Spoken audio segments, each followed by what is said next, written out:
अस्सलाम वालेकुम व्यूअर्स, क्या हाल है आप सब लोगों का? खैरियत से हैं व्यूअर्स। आज की इस वीडियो में बात करेंगे जिन अंडों से हम चूज़े निकलवाते हैं या जो कि अंडे आप हैचिंग पर्पस के लिए इस्तेमाल करते हैं, ख्वाह वो सील के हों, ख्वाह वो देसी के हों या वो फैंसी पोल्ट्री से रिलेटेड हों, ठीक है।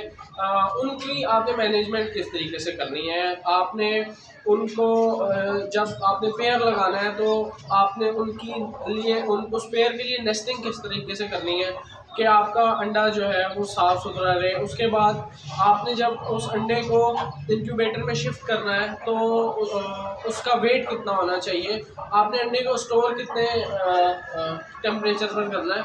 उसके बाद अंडे की शेप या अंडे का जो छिलका है वो उसके अंदर क्या क्या कमियां कोताहियां होती हैं जिनको आपने साइड पे कर देना है और उनको इंक्यूबेटर में या मुर्गी के नीचे रखने की ज़रूरत नहीं है आपको, ठीक है।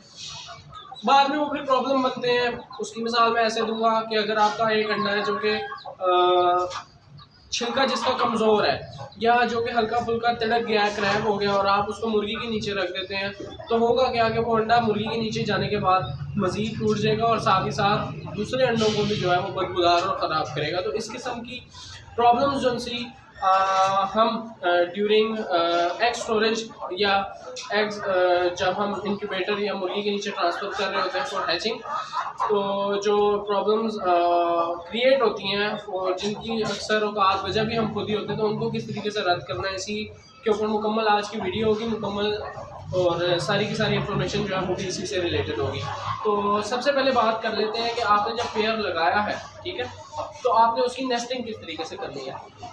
देखिए, कभी भी आपने मैं बारहा जब पहले वीडियोस अपलोड करता था, आप तो मोस्टली जो है वो मेरे न्यू यूज़र्स ही हैं जो वीडियोस वगैरह देखते हैं, तो मैं बता चुका हूँ आप लोगों को कि कभी भी आप लोगों ने ऐसा नहीं करना कि जो पेयर आपने लगाया उसके लिए प्रॉपर नेस्टिंग ना की हो कि वो ज़मीन पे अंडा दे, ठीक है। उससे क्या होगा कि एक फॉरेन जो एक प्रोटेक्टिव लेयर जो सी होती है अंडे के ऊपर, वो उस डस्ट की वजह से जो है वो डिस्ट्रॉय हो जाएगी और एक बैक्टीरियल इन्फेक्शन अंडे के ऊपर क्रिएट होगा जिससे अंडे की फर्टिलिटी जो सी है वो मुतासर होगी। तो आपने हमेशा एक प्रॉपर नेस्टिंग करनी है। कुछ पिक्चर्स जो सी हैं वो आपको स्क्रीन पे शो हो रही होंगी। इस तरीके से आप बॉक्सेस बना लें या इस तरीके से कोई बास्केट कोई टोकरियाँ वगैरह जो है वो दीवार पर जो है वो इंस्टॉल कर लें या लगा लें, ताकि आपकी मुर्गी एक प्रॉपर तरीके से एक जैसे हर परिंदे, हर चिड़िया, कबूतर, तोता और हर किस्म का जैसे चरिंद परिंद एक प्रॉपर घोंसला बना के जो है वो अंडे उतारता है और ब्रीड करता है, इसी तरीके से मुर्गी भी एक परिंदा है जिसको एक प्रॉपर नेस्टिंग की ज़रूरत है। तो आपने इसके लिए एक प्रॉपर नेस्ट जो है वो तैयार लाजमी करना है जिसमें वो जाकर एक अच्छे तरीके से अंडा दे और अंडा साफ़ सुथरा रहे, ठीक है।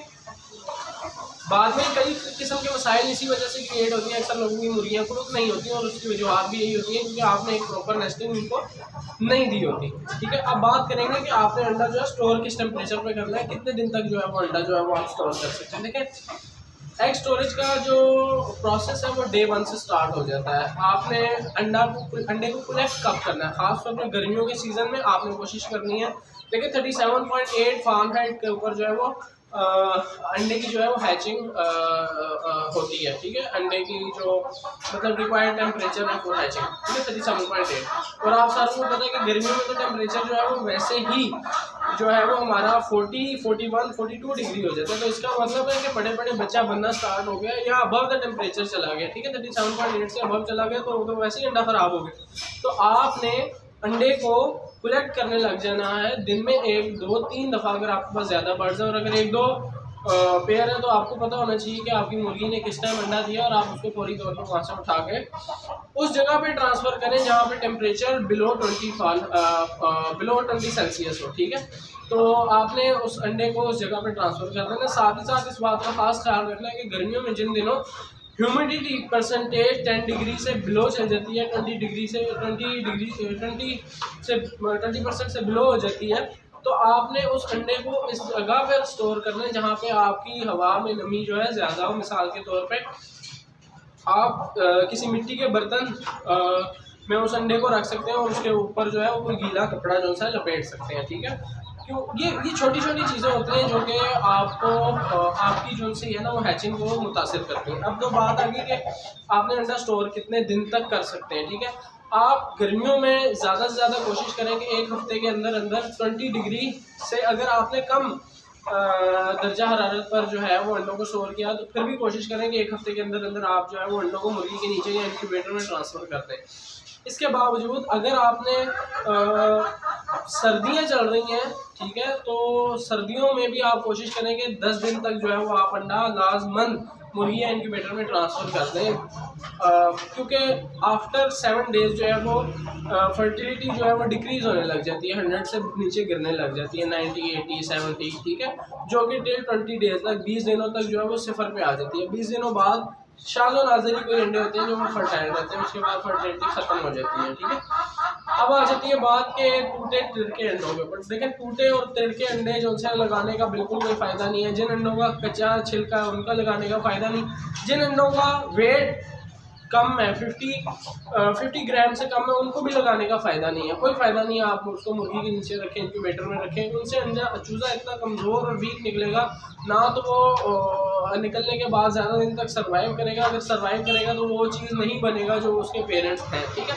तो आपने कोशिश करनी है हेल्दी एक अच्छी शेप का, जो इनकी नेचुरल ओवल शेप होती है, आपने उसी शेप के लंबे जो अक्सर अंडे होते हैं ज़्यादा ही लंबे होते हैं उस किस्म के अंडे, छोटे अंडे और बहुत डबल जर्दी वाले अंडे, इस किस्म के अंडे लगाने की बिल्कुल आप लोगों को कोई ज़रूरत नहीं है इंक्यूबेटर में या मुर्गी के नीचे।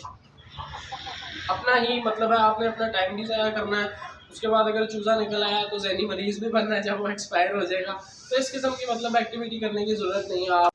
तो बाकी जो है वो मुर्गों को दिखाने का कोई फ़ायदा नहीं, हाथ में पकड़ूंगा स्ट्राइक आ जाएगी, और दूर से दिखाऊंगा तो भी कोई मतलब इतना मज़ा नहीं आएगा वीडियो बनाने का।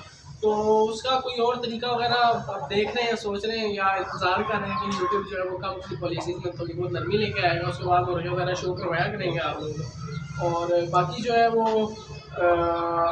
अब जो है वो मज़ीद मुख्तलिफ़ किस्म की इंक्यूबेटर एसेसरीज़ वगैरह जो है वो मैं अपने चैनल पर वीडियोज़ वगैरह अपलोड किया करूँगा, और जिस भी दोस्त भाई वगैरह को चाहिए वो कांटेक्ट कर सकता होगा। तो बाकी आप आज की इस मुख्तसर वीडियो में मुझे इजाज़त दें, और नेक्स्ट वीडियो में मुलाकात होगी। अल्लाह हाफ़िज़।